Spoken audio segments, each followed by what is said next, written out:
Salam Media Sriwijaya.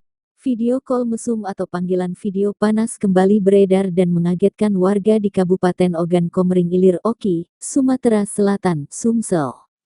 Video yang menghebohkan media sosial itu diduga dilakukan seorang aparatur sipil negara ASN di Kabupaten Oki. Dalam tayangan video yang kini banyak dicari netizen itu tampak seorang wanita parubaya yang mengenakan jilbab lengkap dengan seragam yang tertulis Polisi Pamong Praja di Damkar Kabupaten Oki. Video itu berdurasi 57 detik. Aksi tersebut dilakukannya sesuai dengan permintaan si pria. Diduga, video itu diambil ketika oknum ASN yang belakangan diketahui berdinas di Satpol PP itu sedang berkantor.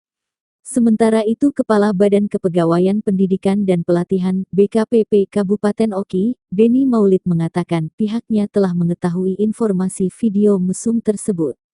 Perbuatan asusila ini jelas melanggar kode etik.